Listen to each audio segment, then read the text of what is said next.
E aí, pessoal, para vocês provavelmente é quinta-feira ou não. Para mim ainda é sexta, mas eu já estou gravando o vídeo da quinta-feira da aula do dia 20 alguma coisa. Cadê? A aula do dia 29. Essa é para ser o resumo da aula do dia 29, onde a gente começa a última parte do curso. Algebricidade, transcendência, extensões de corpos. Tá? No texto, o nome disso é yoga ou yoga algébrica, já que a gente vai aprender a trabalhar com extensões de corpos. Não se explica a piada, né? Enfim, já expliquei.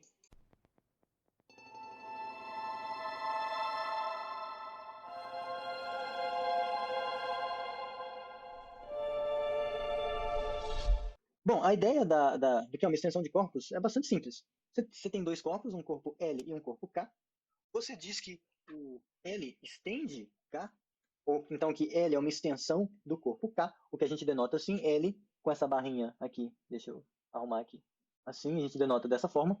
L é uma extensão de K. Se o K for um subconjunto do L, que é um subcorpo ou um subanel. Nesse caso, as definições são as mesmas, né? A definição de subcorpo, um subcorpo de um corpo é um subanel do corpo, tá? A definição é a mesma. Ou seja, a inclusão, a função inclusão do K como subconjunto do L, ela é um morfismo de anéis. Ou, se você preferir, é equivalente a você dizer que o K é diferente do vazio, né? Que o zero do L pertence ao K, ele é fechado por subtrações e por produto, e toda aquela história que a gente já viu no início do curso, do que é subanel, né? Aquelas definições.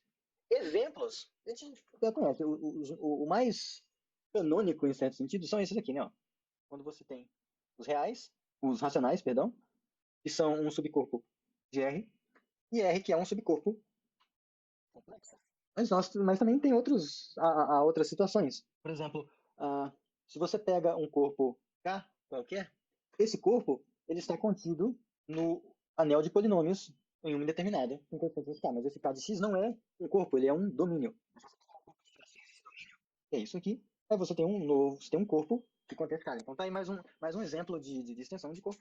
E aí, assim, tudo daqui em diante, a gente vai mexer com essas coisas.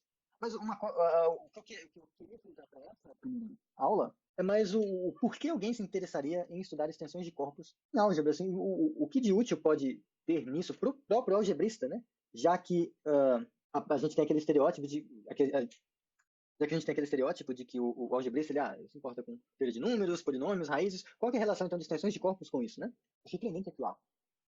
Não precisaria ter relação para estudar, não está. O que torna a coisa ainda mais doida. E como eu pretendo convencê-los disso, né? Bom, fazendo a gente olhar para o passado e ver coisas que a gente já tinha visto. Veja só. Num exercício bem antigo, a essa altura do campeonato eu espero que ele seja um exercício antigo, a gente tinha que mostrar que esse camarada, definido assim a princípio, é subanel de R. Era um exercíciozinho lá.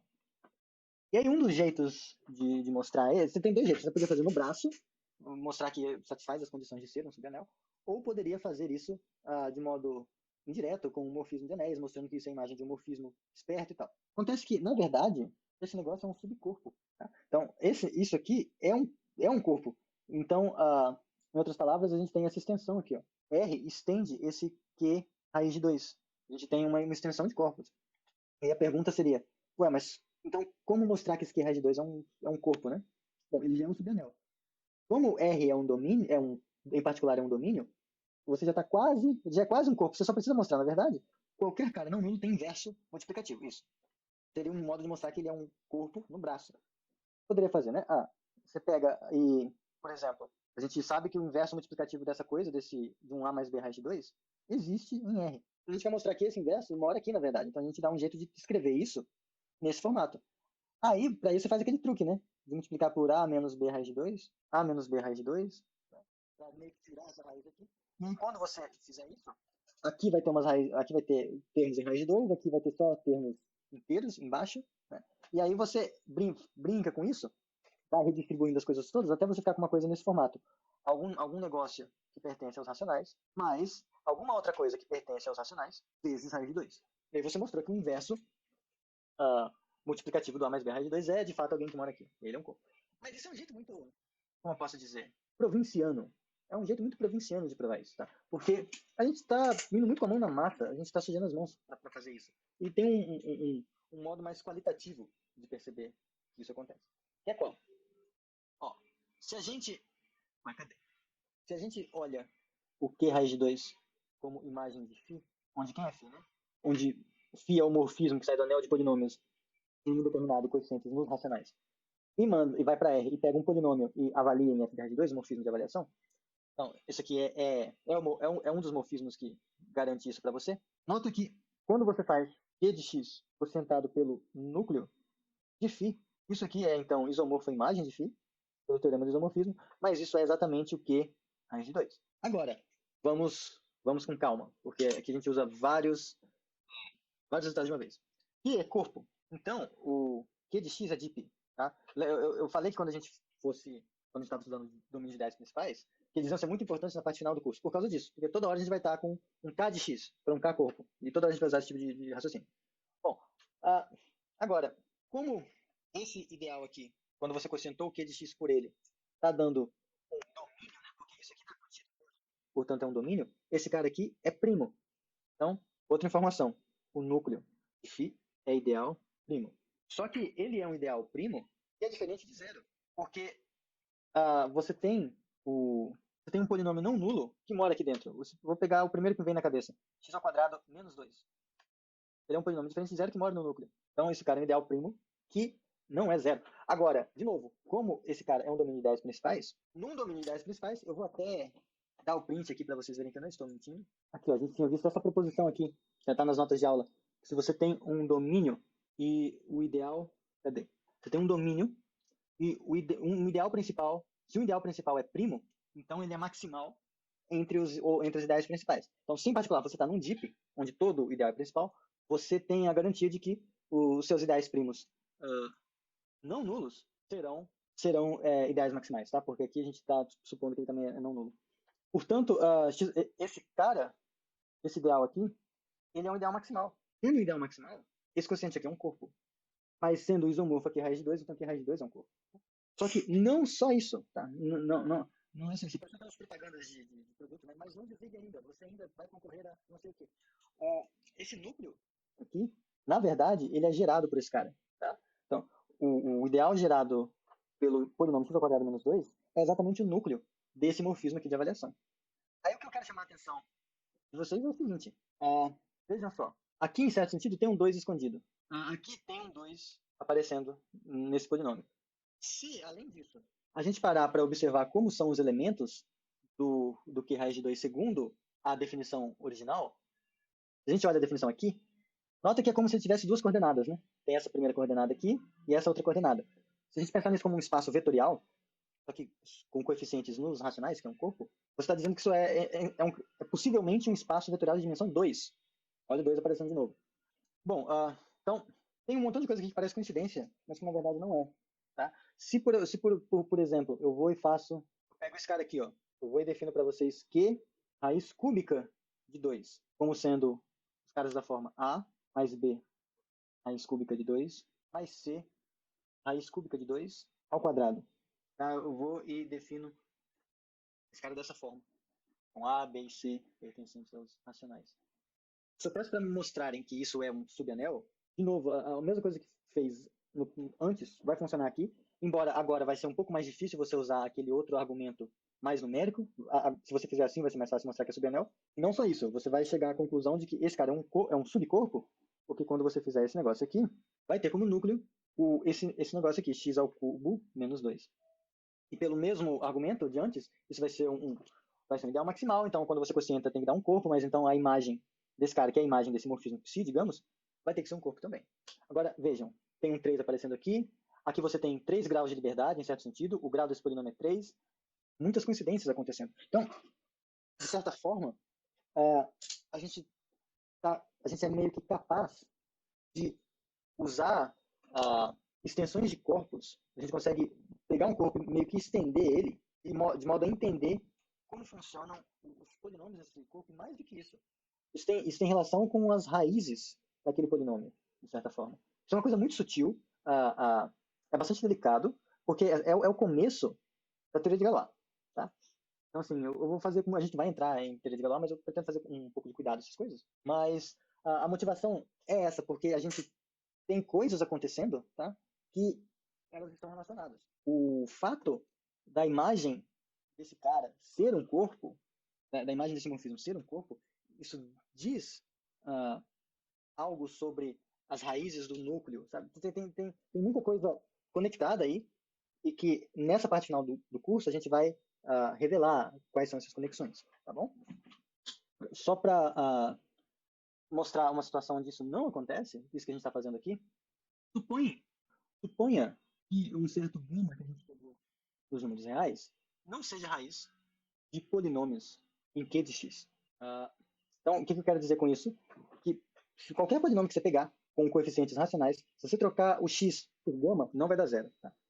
Se existisse um gama dessa forma, então quando você fizesse, deixa eu usar outra letra, ρ, de qx em R, que manda cada polinômiozinho f aqui no f de gama, isso aqui ainda é um morfismo de anéis, mas o núcleo de ρ seria exatamente ideal, trivial, ideal zero, porque justamente não tem nenhum polinômio, vou colocar aqui não constante, né? Porque o zero, em certo sentido, ele anula todo mundo, mas não tem nenhum polinômio diferente de zero que é capaz de anular esse gama que a gente pegou. Então o núcleo dele é zero. Mas então, quando a gente faz pelo teorema do isomorfismo, Q de x cosentado pelo núcleo de ρ, que vai ser o ideal nulo, isso é isomorfo à imagem da ρ, que seria o análogo ao Q raiz de 2, ao Q raiz cúbica de 2 que eu tinha colocado antes. Só que como esse ideal é zero, isso aqui, na prática, é o próprio Q de x. Então, em certo sentido, se a gente pensar nesse, quando a gente vê exatamente o que é um outro jeito de definir o que seria esse Q de gama, é como esse Q de gama, o menor anel que contém tanto Q quanto gama. Só que nesse caso, esse menor anel que faz isso, ele de fato ele não vai ser um corpo, porque ele é isomorfo ao Q de x, e Q de x nunca é corpo. Por outro lado, nos outros casos, esse Q de alguma coisa, o Q raiz cúbica de 2 ou o Q raiz de 2, esse menor anel que contém essas duas coisas, ele foi de fato ele foi um corpo. Então, o fato dessa extensão ser um corpo tem a ver também com a existência de raiz ou não e tal. Então, essas coisas conectam bastante. Aí, assim, para esse primeiro contato, para essa parte assíncrona de contato, eu só quero ficar, então, nessa coisa. Eu não vou aprofundar muito, eu vou deixar para falar das propriedades em aula. Na aula síncrona, e depois eu faço vídeo cobrindo a parte que faltou. O que a gente tem, então, a princípio, o que essas coisas dizem para a gente, é que tem dois tipos de cenário. Quando você tem uma extensão de corpos e um elemento alfa que pertence ao corpo maior, ao corpo que estende um alfa, a gente diz que esse alfa é algébrico se existe um polinômio P pertencente a K de x, polinômio não constante, algébrico sobre K, se existe um polinômio com coeficientes em K, tal que P de alfa é zero. E ele é transcendente se não é algébrico, ou seja, se nenhum polinômio tem ele como raiz. Tá? Em particular, como a gente está no contexto de corpos, o fato desse polinômio aqui ser não constante significa que ele tem grau maior ou igual que 1 e o coeficiente líder dele é diferente de zero. Então a gente pode multiplicar pelo universo multiplicativo desse coeficiente líder e a gente ganha um polinômio mônico. E a gente sempre pode supor que esse cara aqui é mônico.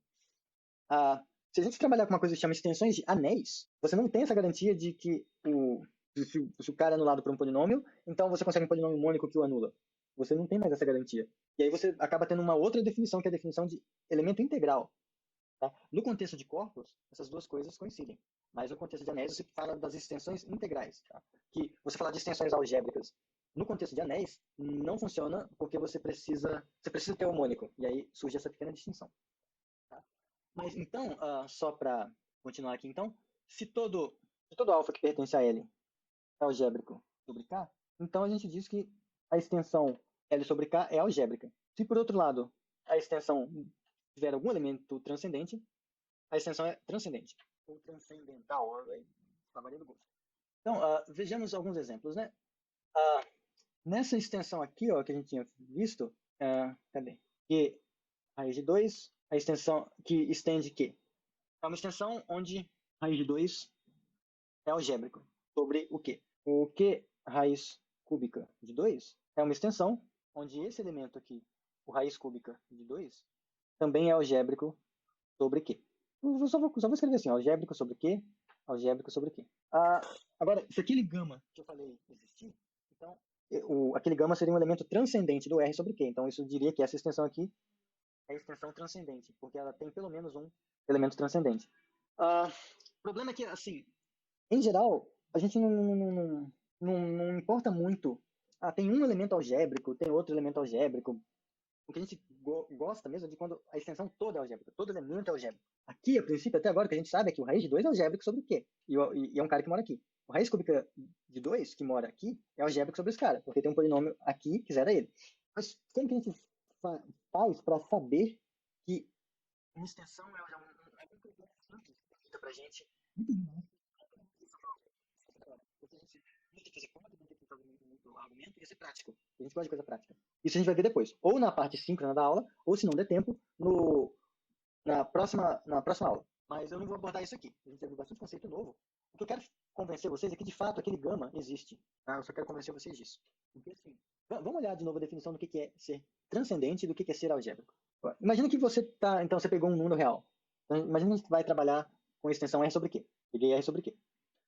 Aí eu quero, por algum motivo, peguei um certo elemento lá. Eu quero saber se ele é algébrico ou se ele é transcendente. É muito mais fácil mostrar que ele é algébrico. Porque para mostrar que ele é algébrico, basta você encontrar um polinômio capaz de zerá-lo.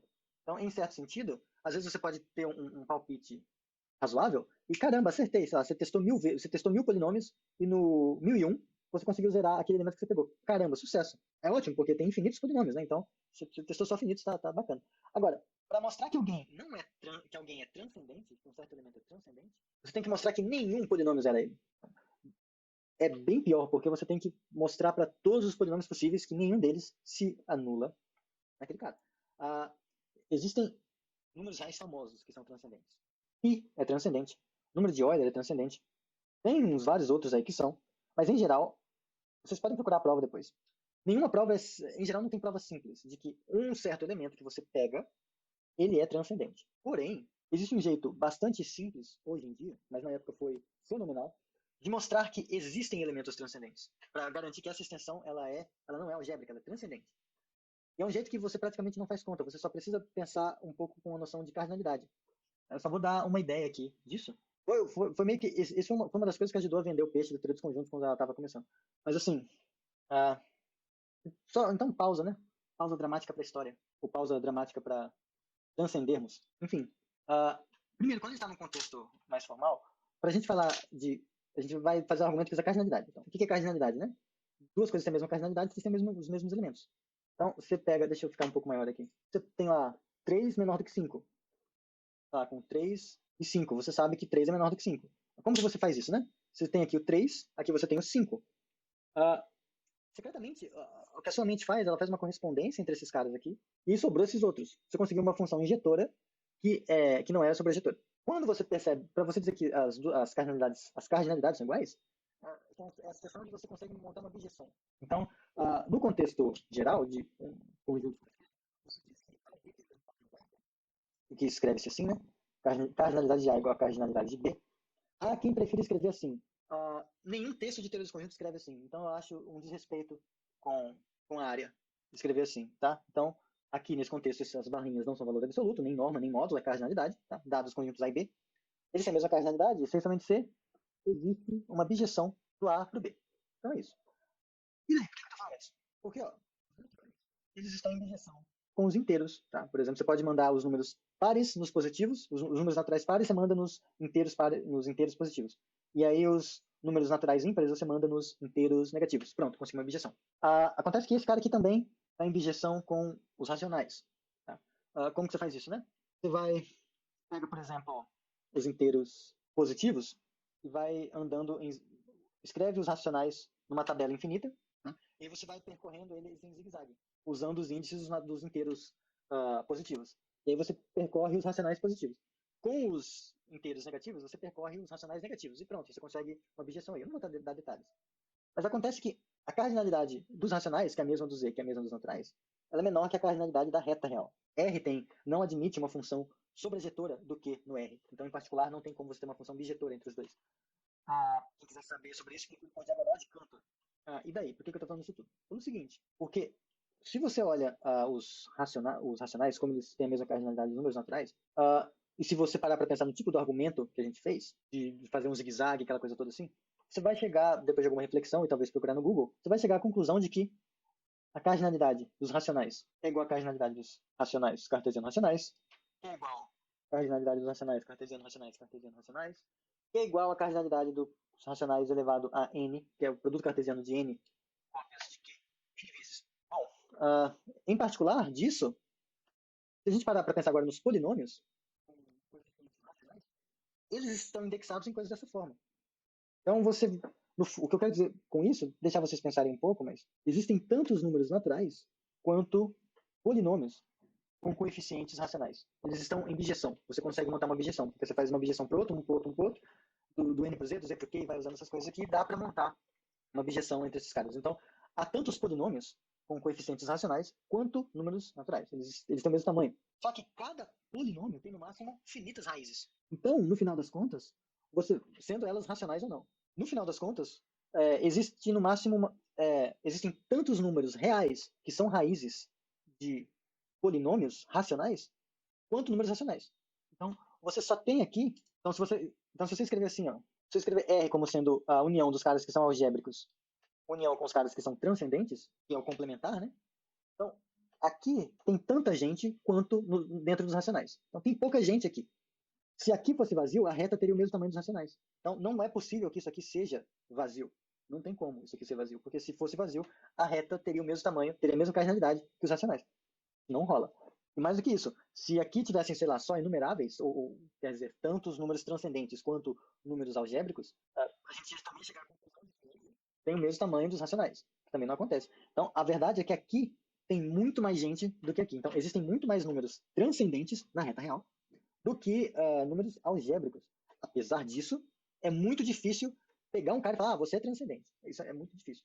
Mas a gente consegue dizer que eles existem aos montes. Tá? Mas é isso. Essa parte final vamos fazer com um pouco menos de pressa. E aí, só lembrando que depois a gente fizer as construções com regra e compasso, lá pela metade de novembro, a gente vai voltar nos teoremas importantes que eu fui só mencionando e sem dar muita ênfase nas demonstrações, tá? Então, do mês de novembro para frente. Mas então é isso. Então, tchau, pessoal.